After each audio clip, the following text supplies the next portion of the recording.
At approximately 9 a.m., a worker at the Collett Park discovered an item that appeared suspicious in nature. She then transported that item to the park across from the school here, where she met up with another parks employee. Upon his viewing this item, he contacted the dispatch center and police were sent to the scene. Upon our officers' arrival and observing the item, they then made notification to the school as well as secured the surrounding area. As is policy, we notified the Indiana State Police Bomb Squad, and the supervisor on scene also had one of the officers return to Collett Park to make sure that we didn't have another device, where in fact he did find another suspicious device, and the Collett Park area was also secured. The state police were able to render both devices inert, and our evidence technicians have taken possession of both of those items. At this point, it's an ongoing investigation. We'll be processing that evidence as well as interviewing a couple other people. I'm sure you guys have questions, so if there's anything that I can answer, at least from the law enforcement end, I'll do that at this time. So any indication how long those bombs had been there? I wouldn't be able to comment on that at this point in the investigation. Also, I would not be able to give you any specific information regarding those devices at this time. But even one of them, even though one was picked up and transported, it didn't go off. Did that make you think that maybe it wasn't that serious of an incident? Again, without going into specifics about the particular devices, we take all precautions. We would rather be safe than have an accident or an incident occur that would cause someone to be injured or lose their life.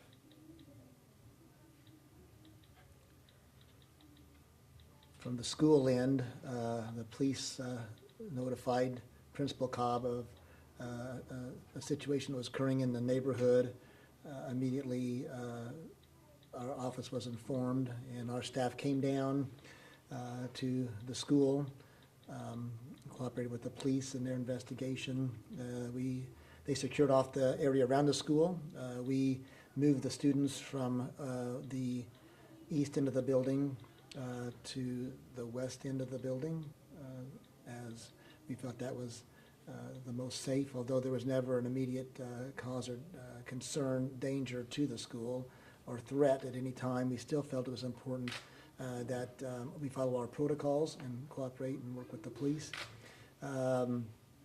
We served lunch as normal.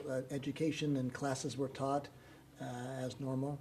There was nothing that was interrupted in terms of the students' education, and we followed all of our protocols until the police gave us an all-clear sign. At that point, we sent students back to their classrooms. Principal Cobb did a great job with her staff in ensuring the safety of the students, of which there was never any indication or concern or threat to any of them.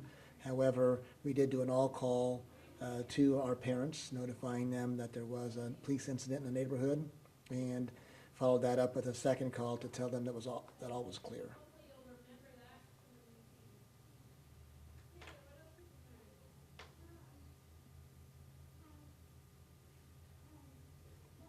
Did the students have any idea what was going on, or did they just treat it like a drill? Or? We treated it as a drill at the very beginning, notified them that we were going on a code yellow and doing a school drill, and because we didn't want to terrify the students, of course, or cause them to have concern. And then afterwards, Principal Cobb did make an announcement and said that there was a police incident in the neighborhood and that all was clear and no one was harmed or injured in the process, to put their minds at ease. And again, we did have the media sometimes, I think, rushes to get the information out, and in this case, because there was some media releases out, it did cause some concerns to parents who began calling the school with what they thought was maybe what we thought could have been a little bit of misinformation. So we had to do, again, some crowd control and community control from our end with parents. So she did send those releases out via our telephone system. Other questions? Any questions? Well, thank you very much. Again, I want to thank the Terrell Police Department for all of their hard work in keeping our students and staff community safe, and hope that whomever was involved is found and prosecuted. And anyone who has information, I'm sure, will notify the police. Can you think of when the last time you found something like this was found, either in this area or in town, or?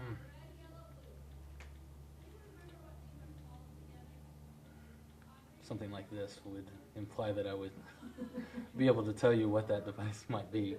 I wasn't fishing. I won't say that this is absolutely uncommon, that we, from time to time may encounter these type of devices. In this instance, once we were able to, the devices were made inert, it became pretty clear to us that there was no immediate threat to the school at its location, as well as at the park. Not that these are uncommon. The most I'll be able to tell you is this was not what I would consider a sophisticated device by any means, either item. Beyond that, we're going to have to keep as much of that information to ourselves as possible right now, as not to compromise our investigation. And I think the great thing about a bad situation is that in the end of this, obviously, that no one was injured, and everybody, all of our students were safe, our citizens were safe, and all those law enforcement folks have to deal with it directly were safe. So I think in that regard, there is a victory for plans coming together and agencies working together and with the school system to ensure that our students and staff are safe. Thank you very much. I appreciate your time.